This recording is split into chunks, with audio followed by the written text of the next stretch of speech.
the beautiful background, a dam, another little pond, a great veggie garden, walled gardens, roses forever, and beautiful lawns.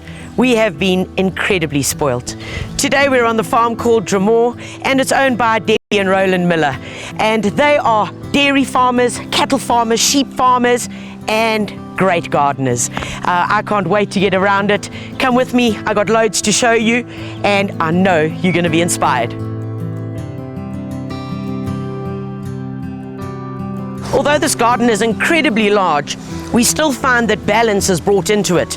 Balance in terms of the structure of the plants.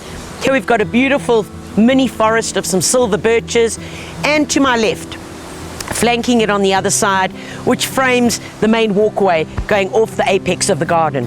So although we've got all these amazing mountains behind us, still the garden is framed with plants. When we look closer at it within the garden beds, we're seeing a color, we're seeing a golden thread that is running through the whole garden. And here is a perfect example of it. Beautiful roses, that lovely full clustered roses, a David Austin, one of the old-fashioned roses, and they're known for their heady fragrances. A lovely swathe of the yellow Cicericium, and then blue, just because we need a bit of contrast of the catnip, all the border. So you see, it's simple colors, it's simple planting, structured by the wonderful mini forests of trees.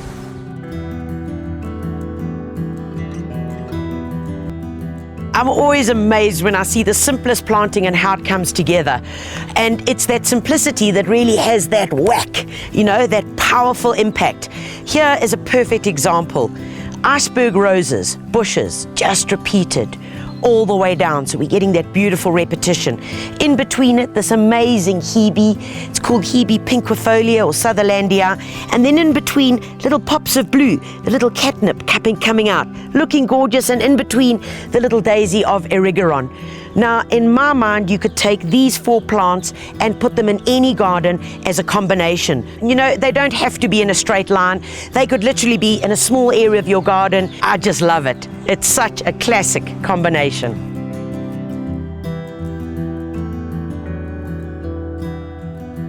Oh my word, isn't this gorgeous? Okay, so I just want to pick it up and take it home. And what it shows you is that you don't have to have the best, the fanciest, the most modern. This is just a shed that's been put together with a bit of tin, a few poles, some leftover slats, a bit of old gardening tools and implements, an old pump, and then the beautiful veggie garden that's made together with a little A-frame to protect it against the hail. And inside that veggie garden, gorgeous artichokes, beautiful chives, Swiss chard, tomatoes, and lettuce. I mean, having all these things in a section of the garden, creating a separate room for them, absolutely fantastic.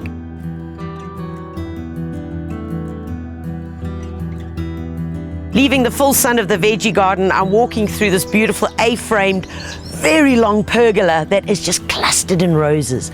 Climbing, the birds are above me. The roses have really encompassed this whole thing, and it's quiet, and it's cool, and it's amazing. And this is the transition. So this is taking me from a working, functional area of the garden, and what do I arrive at on the other side? The most amazing circular feature with the pot as the center holding point, and a beautiful hedge that's been replicated both on the inside and on the outer aspects of the garden bed. It's Spirea arguta, also known as the Cape May bush. It's kept nice and low, pruned beautifully, and in springtime that little guy just explodes with tiny white little flowers. But this garden has been a perfect example of distinct garden rooms surrounding this beautiful farmhouse. And no matter how big or small your garden is, this can also be achieved within your garden space. So think about your garden and get inspired and start planning your garden rooms.